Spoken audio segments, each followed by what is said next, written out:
যদি শীত দ্বারা সোজা করে কোনো বক্তব্য দিয়ে থাকে সেটা দিয়েছে আমাদের খলিলুর রহমান সাহেব। নিষেধ করতে পারতো, কোনো সন্দেহ নাই। ভারত সরকার বলছে হাসিনার বক্তব্য ভারত অনুমোদন করে না, আবার দিল্লিতে বসেই শেখ হাসিনা একের পর এক রাজনৈতিক বক্তব্য দিয়ে যাচ্ছে। তাহলে ভারতকে আসলে নীরব দর্শকের ভূমিকা পালন করছে। ধন্যবাদ আপনাকে এবং আমার দুইজন বিজ্ঞ সমালোচক এবং আপনার নিউজ 24 এর দর্শক শ্রোতা। বিষয়টা খুব সিম্পল। আপনাকে বুঝতে হবে যে এই শেখ হাসিনার কনফারেন্সের আগে সার্জিও গোর যিনি দিল্লিতে আমেরিকার অ্যাম্বাসেডর, শুধু তাই না, পরিচিতি আছে যে উনি ট্রাম্পের বন্ধু, প্লাস উনি দক্ষিণ এশিয়ার উনি বিশেষ ধরেন, হ্যাঁ, বিশেষ ট্রাম্পের বিশেষ দূত, বিগ ভলিউম, মানে উনি একটা বিরাট মাপের লোক। এবং সেই ভদ্রলোক ঢাকায় এসে বাংলাদেশের ভারতের হাইকমিশনের সাথে দেখা করছেন। দেখা করার পর ভারতের হাইকমিশনকে ডেকে দিল্লি নিয়ে গেছে এবং পরিষ্কার সেখানে আমরা পরে যেটা বুঝতে পারলাম, পরিষ্কার বলা হয়েছে শেখ হাসিনা যাতে ওখানে বসে কোনো উস্কানিমূলক বক্তব্য না দেয়। এবং এই বার্তাটা দিয়ে আসার পরেও কিন্তু যথারীতি শেখ হাসিনা তার কনফারেন্স করছে। এটার মানে হচ্ছে কি, যে ওটাকে আমলে নেওয়া হয় নাই। আবার শেখ হাসিনা বক্তব্য দেওয়ার পর বাংলাদেশের 55 বছরের ইতিহাসে যদি শীত দ্বারা সোজা করে কোনো বক্তব্য দিয়ে থাকে সেটা দিয়েছে আমাদের খলিলুর রহমান সাহেব। এবং যে সমস্ত শব্দগুলো প্রয়োগ করা হয়েছে এবং সেখানে বলা হয়েছে উনি গণহত্যা করেছেন, উনি দণ্ডপ্রাপ্ত মৃত্যুদণ্ডের আসামি এবং ওনাকে শেল্টার দেওয়ার মানে আমাদের সার্বভৌমত্ব নিয়ে প্রশ্ন তুলছে। আমি খলিলুর রহমান সাহেবের বক্তব্যটা দেখছি এবং এইগুলো সাধারণত এই ধরনের শব্দ ব্যবহার করে যুদ্ধ অবস্থায় এরকম। ঠিক তার পরিপ্রেক্ষিতে আমরা যখন এই রণধীর জয়সওয়ালের বক্তব্য শুনলাম, তখন তিনি বললেন যে এটার সাথে ভারত সরকার সম্পৃক্ত না, তার বক্তব্যের সাথে। ইয়েস, আই ডু এডমিট যে ঠিক আছে সম্পৃক্ত না, বাট নিষেধ করতে পারতো, কোনো সন্দেহ নাই। কারণ একটা দেশের মধ্যে বসে আপনি যখন আরেকটা দেশের বিরুদ্ধে কথা বলবেন এবং দেশে উস্কানিমূলক কথা বলবেন, ঠিক তখন সেটাকে আপনি বন্ধ করতে পারতেন। এখন প্রশ্ন হচ্ছে ভারত সরকারের কাছে, ব্যক্তি শেখ হাসিনা বড় না বাংলাদেশটা বড়? সেই প্রশ্নের জায়গাটায় আমরা এখন আসতে চাই। আপনার পর্যবেক্ষণ কি বলে? ব্যক্তি শেখ হাসিনা বড় না বাংলাদেশ বড়? আমি তো প্রশ্নটা রাখলাম, কিন্তু এখানে একটা কথা আছে। আমাদের পররাষ্ট্রমন্ত্রী তার এই বক্তব্য দেওয়ার পর যেই জবাবটা আসা উচিত ছিল তার দ্বিগুণ তিনগুণ শক্তিশালী বেগে সেটা আসেনি। অর্থাৎ মনে হলো ব্যাকফুটে চলে গেছেন। তখন বললেন কি, আমরা এই বিষয়ে ভারত সরকারের কোনো সায় নাই। এই কথাটার মানে হচ্ছে যে এটা টেস্ট কেসও হতে পারে যে বাংলাদেশের বর্তমান অবস্থাটা কেমন, কি অবস্থা, সবকিছু মিলে আমার কাছে মনে হয় যে ওনারা পরখ করতে চেয়েছেন। কিন্তু আজকে পর্যন্ত আমি মনে করি যে মানে ভারত সরকারের উচিত এমন কোনো বক্তব্য অ্যালাউ করতে না দেয়া। কারণ আপনাকে রাষ্ট্রের সাথে কাজ করতে হবে, রাষ্ট্র টু রাষ্ট্র।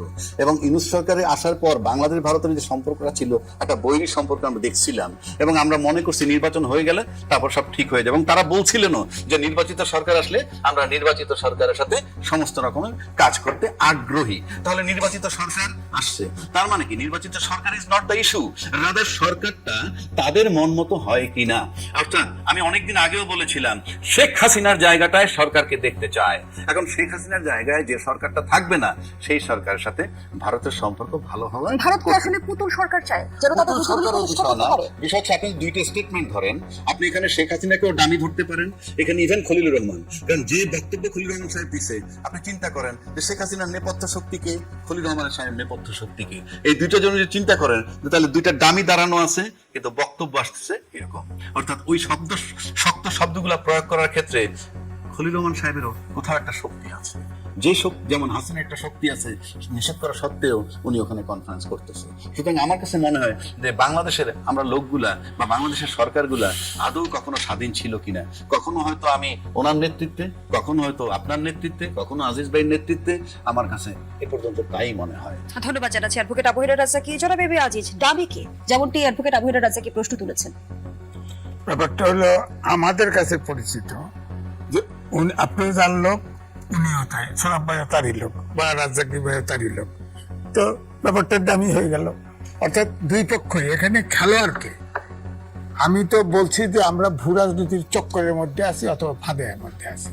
হ্যাঁ, এখন খেলতেছে, শেখ হাসিনাকে নিয়ে খেলতেছে, ভারত খেলতেছে, যুক্তরাষ্ট্রও খেলতেছে, অন্য কেউ খেলতেছে না, এই দুজনের খেলা। এর মধ্যে আমরা দেখছি যে সামাজিক যোগাযোগ মাধ্যম থেকে বিভিন্ন মহলে কিন্তু একটি প্রশ্ন ঘুরপাক খাচ্ছে, হাসিনা জীবিত না মৃত?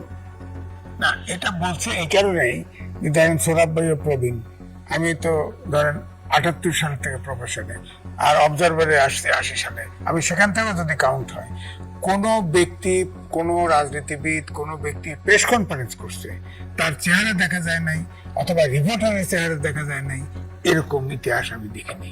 হ্যাঁ, প্রেস্টিজ দিচ্ছে, অন্ধকারের ভিতরে প্রেস্টিজ দিচ্ছে, এখন ফ্যাক্ট চেক দেয়, কিন্তু অডিও ভিডিও অর্থাৎ হাজির হয়ে তার কোনো ইন্টারভিউ, কোনো চেহারা দেখা যায় না, এটা দেখা। এই জন্যই এরকম একটা জনস্মৃতি তৈরি হয়েছে। আদৌ তিনি বন্দী কিনা, আদৌ তিনি জীবিত কিনা, এই প্রশ্ন আসে। তার ছেলে আছে, মেয়ে আছে, ওখানে বহু আওয়ামী লীগের নেতা আছে, কারোর সাথে তো একবার দেখা হয় না, দেখা যায় না।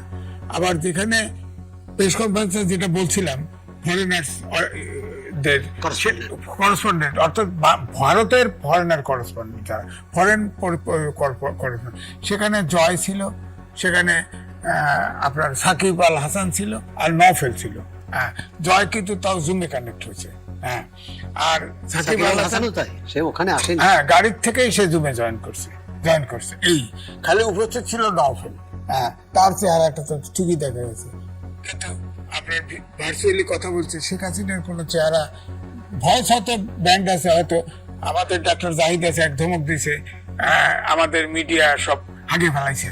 হ্যাঁ, আগে ফেলাইছে। তো ট্রাইব্যুনালের চিফ বলছে যে যদি উস্কানিমূলক বক্তৃতা না দেয়, বিচার বিভাগ নিয়ে কোনো বক্তব্য না দেয়, সাধারণ বক্তৃতা দিতে পারবে। আর সরকার এবং চিফ প্রসিকিউটরের বক্তব্যের পার্থক্য আমরা কেন দেখলাম না? সরকাররা চিফ প্রসিকিউটর বিচারক, বিচারের দায়িত্বে, তাই না? বিচারকটা সে চিফ প্রসিকিউটর। ট্রাইব্যুনালের বক্তৃতা তারটা যদি আমি ধরি, তাহলে তিনি তো বলছে যে উস্কানিমূলক বক্তৃতা না দিলে, সাধারণ স্বাভাবিক বক্তৃতা দিলে সে দিতে পারবে বলছে। কিন্তু ডাক্তার জাহিদ বলছিল যে না, সে বক্তৃতা যদি দেয়, এটা শোনা যায়, তাকে কেউ যদি ছাপে, কোনো মিডিয়া প্রচার করে, তাহলে তাকে আইনের ধন্যবাদ জানাচ্ছি জনাব এম এ আজিজ। এখানে আমি একটু জানতে চাই অ্যাডভোকেট আবু হেনা রাজ্জাকি, যেহেতু আপনি নিজে একজন আইনজীবী, আইনের দিকটা যদি আমাদের একটু বুঝিয়ে বলেন, উস্কানিমূলক বক্তব্য আর সাধারণ বক্তব্যের পার্থক্য